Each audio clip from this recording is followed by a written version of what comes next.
waa mais gars yi damay gis ngeen di seetaan vidéo yi doo leen abonné doo leen like mais loolu pour lan la jàppaleen si liggéey bi tey gan bu am doole lañ dalal tey.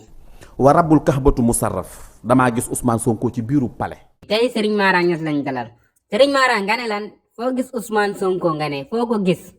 ba noppi mu yilife damaa gis Ousmane Sonko man laa lay wax ci biir palais. mais Serigne Mara Niass gis Ousmane Sonko ci biir palais yomb na mais ci ban palais nga ko gis ci ban palais. du benn palais bu dul palais wu Sénégal. damaa gis Ousmane Sonko mu toog ci maanaam palug Sonko bu ma la ko doon wax. waaw loolu de xewal la moom gis Ousmane Sonko ci biir palais mais Serigne Mara yow tamit est-ce que li ngay wax nii leer na la. li mu ma leere man bu ma ko sama àjjana leere woon noonu damay dee.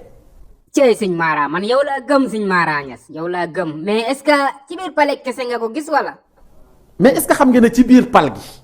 ak ci li may gis xam nga loolu lu neex la ci ñu ko. mais Serigne Mara ñi nga xam ne nag ñooy plainte Ousmane Sonko gudd ak bëccëg bëgg kaa indil jafe-jafe ñooñu loo leen di wax. man kooku laa yërëm yëruma Sonko yërëmuma Adji Sarr. waay de. ah affaire baa ngi yéex di Serigne Mara ndax chaque jour ñu plainte Ousmane Sonko mu dem wuy ji Serigne Mara waxal boog. ka war a signer procès ba décret ba laa yërëm. Cheikhul Ibrahima Baba Lamine Dia. est-ce que xam nga benn mbir. waaw Serigne Mara man kay xaw ma ci dara leeralal boog Ousmane Sonko ak Mame Mbaye Niang procès bi nag loo ci xam. Mame Mbaye Niang Ousmane Sonko jaar na fi te mu des. man de procès Ousmane Sonko Mame Mbaye Niang moo ma tiital mais doo wax ak Mame Mbaye Niang ngir yàlla. te Mame Mbaye Niang fi mu ne boo ko laajoon loo gën a rëccu ci sa àdduna pelantub Sonko bi. mais Serigne Mara yow tamit Mame Mbaye Niang rëccuwul de koo xam dañ ko jox ndam mu defaat appel kooku rëccu na ko est-ce que. waaw baa xam nga ne nii may waxee ak yow ci jamono jii. waa mais Serigne Mara plainte yaa ngi jóge fu nekk di dal ci kaw Ousmane Sonko mais plainte yu bari yooyu noonu loo ci wax. bu ku jël pelante wala ngay waaju pelante waay de.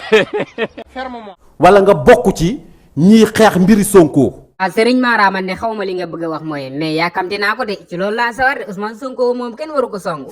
pour mu bañ a bokk ci élection yi fii ak ñuy àgg ci élection yi wa rabbul kahbatu musarraf. waay de. waa Mara gaay ma bokk man yaakamti naa de ñi nga xam ne ñooy plainte Ousmane Sonko chaque jour loo ci wax. ñi gën a fort ñi la wër ñëpp di nga leen ñàkk.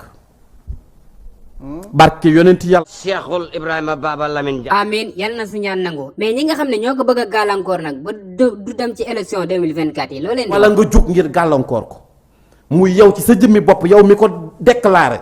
bañuñ ci nanga def ñu ngee tane. yow ak say mbokk wa rabbul kahbatu musarraf du ngeen am jàmm. waay de. waa sëñ bi li ngay wax ni yëpp foo ko teg yow li ngay wax ni yëpp laa xamul foo ko teg ci xam-xam laa wala foo ko teg. lii fetal la goo xam ne fetalu ngendug ngémiñ la waaye bal ba bu nee tëll day rey ñu bari. Cheikhul Ibrahima Baba Lamine Dia. man moom commencé naa tiit ci affaire Ousmane Sonko moom yaakaar naa ne moom du mës a doon président man dama jàpp ne Ousmane Sonko du mës a dugg palais. ku nar a gàllankoor digganteem ak dox ci palais bi.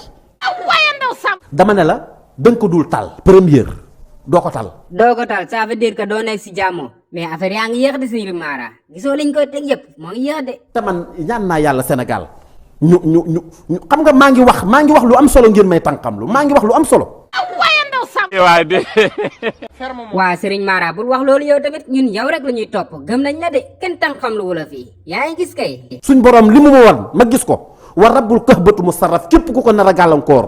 bañuñ ci nanga def ñu ngee tane.